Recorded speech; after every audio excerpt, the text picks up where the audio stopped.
Okay, now I want the player to get knocked back when the enemy hits the player, just so that the player sort of loses control a little bit, and it makes the sort of damage seems a little bit more serious.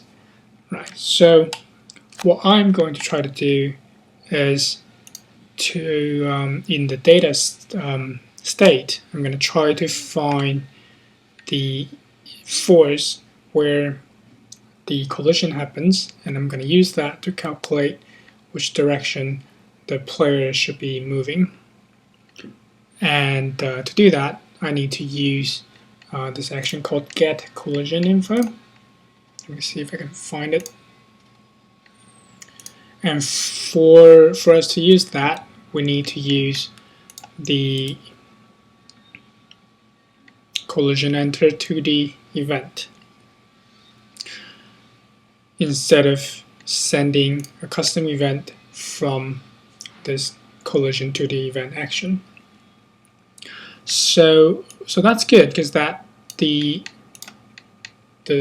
get collision 2D info action actually gives us a lot of information that we can use. So it's a good thing to learn about the collision 2D event for now. I'm going to add a transition, custom events, collision enter 2D. Okay, so whenever a collision happens, it's going to check. It's going to go to another state. Sorry. And I'm going to create a new state called check collision info. Okay. So from here, I want the collision 2D info action in this state. I'm going to store the collider, the game object head, as the collider. So this will tell me hit the player.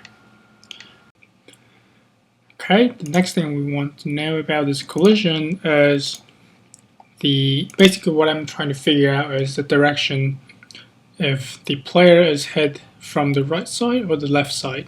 Right. So we want a vector 3 that tells us the relative velocity of the collision.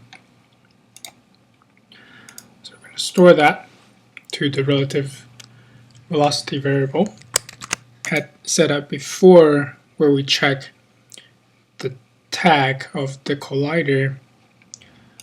We're going to do the same here. If the collider has the tag enemy, then we still want it to go to the player hit state.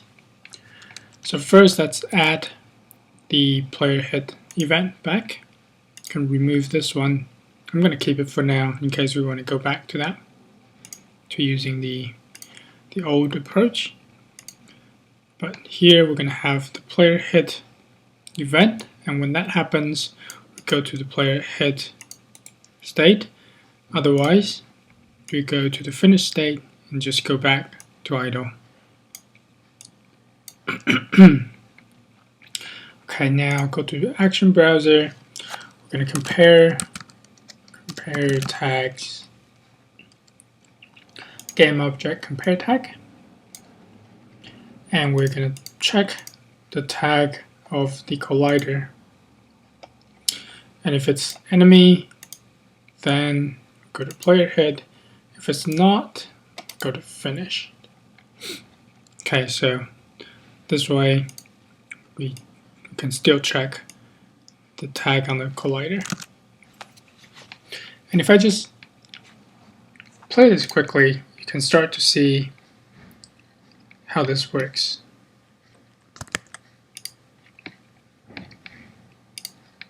You see, when I'm hit, this gives me a velocity of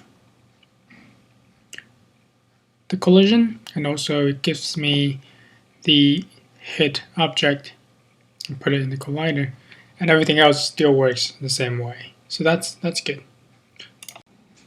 Okay, now it's getting a bit more interesting, and by that I mean it might get a little bit messy in our state machine. So I am going to try to organize things a little bit.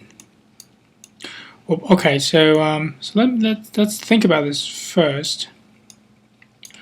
We now have the direction that the velocity of the collision is, and I'm going to add a force to the player based on that vector 3. Okay, so let's do that. So from check collision info, instead of player hit going to the player hit state, I'm going to do another state here. I'm going to call this knockback. So in this state, we are going to move the player backwards. So let's connect player hit to knockback, and once we added the force, we're going to go back to the player hit state where we calculate the HP. We can actually rename this to HP calculation. Okay, and then okay, let's do that first, and then there's another thing I want to do after this, but let's do that first. Okay, so let's go to our vector 3 category, and first let's normalize the velocity that we got, because we want to be able to control exactly how much force we're adding to the player. So by normalizing the velocity, we sort of gets rid of the strength of the collision. We're sort of ignoring that, right? So normalizing this is going to make this with a length of 1. So it basically makes it 1 unit. And let's go use set vector 3 xyz, because what I want to do is I want to set y to 0. I'm going to ignore the y velocity of the collision. I might as well set z as well, because even though z is, we can pretty much ignore that because we're in 2D space, z is not being used. But basically all I am interested in is really the x value. Okay, next let's multiply vector 3 by, let's do 100. So this is basically what we're going to use to determine the strength of the knockback on the x-axis. And finally, we want to invert this vector 3 so that it's going the opposite direction of the hit. Otherwise, it's when you're hit, the player is going to try to go against the enemy instead of bouncing away from it. Actually, I want to make one change. I'm going to move the set vector 3 to after we invert this vector 3, and I'm going to set y to a number that I want to use for the force instead of 0. So I'm going to set that directly. And finally, let's add force to this player. And even though this is a 2D action, the nice thing about this is there's a vector 3 that you can feed into this. Okay, so this way we will be adding a force whenever the player is hit. Let's give that a try. You can see that the player he moves a little bit, but it's a little bit funny. And one of the things that we need to fix now, ignore the bar I was playing around with it. One of the things we need to do now is, this is one thing that we sort of touched upon earlier in the player control state. we're setting velocity directly. So what that means is when we add force to the x-axis, because we're in the other state machine, we're updating that directly. We're setting the values directly. It's going to overwrite whatever force that's being added onto this character. So that kind of makes things messy. And also, one thing I do want to do is when the player is hit, we want to let the player lose control for a little bit. And I think that's kind of nice to have in the game. It's kind of fun. And also it takes care of the problem of the control state taking over the velocity on the x-axis. Right. So that's what we are going to do now. And let me just tell you that because I changed the variable, HP variable, to a really large number because I don't want the player to keep dying when I'm testing this. And that's why the bar became massive when we were testing just now. But in any case, let's go to the action browser and let's find the enable FSM action. Let's put it at the top of the state and uncheck enable because we want to disable this, and also find the control state machine. And also uncheck reset on exit, otherwise when we exit this state it's gonna re-enable the state machine, this which is not something we want. So we're gonna disable control and we'll re-enable it later on. Okay, so if we just do that,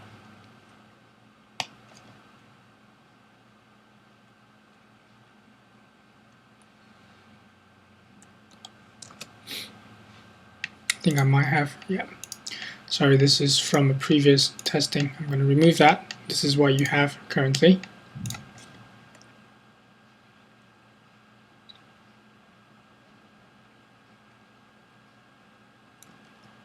So now the knockback is working properly, even though I no longer have control over the character.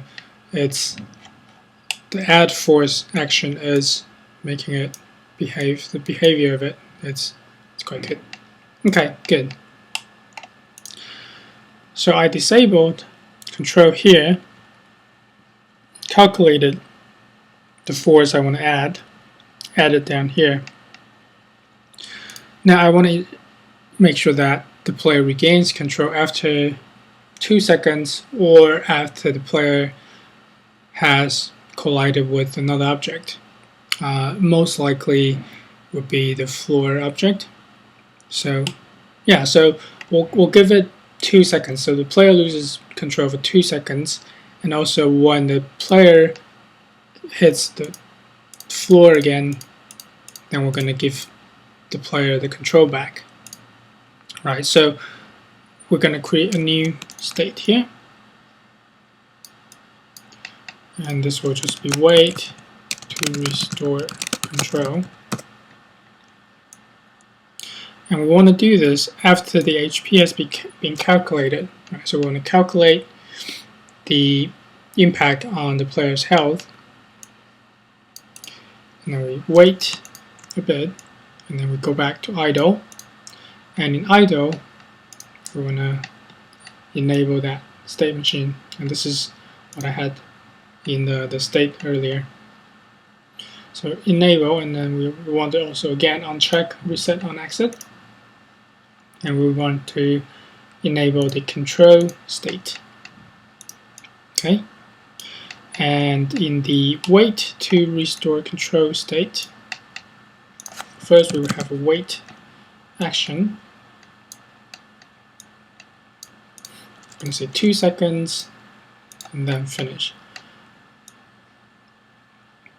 Also, another thing we want to do is if the player hits the floor, we also wanted to go back to the idle state.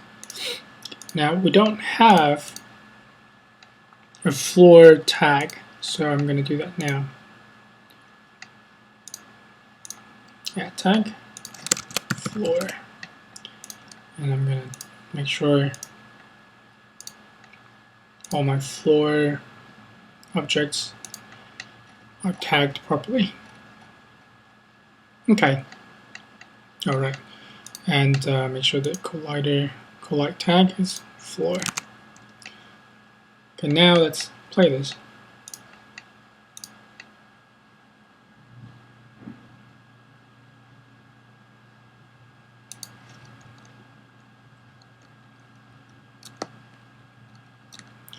So you can see that I don't have control and I'm in midair. I'll just restart again. I think I fell off. So I don't have control to in the air, but as soon as I hit the floor, I can regain control. So that's good in a way. But I'm gonna try it the other direction. So now, if I'm hit from the left-hand side, come on, hit me. The player is knocked back to the right. Okay, so good. That's working pretty well.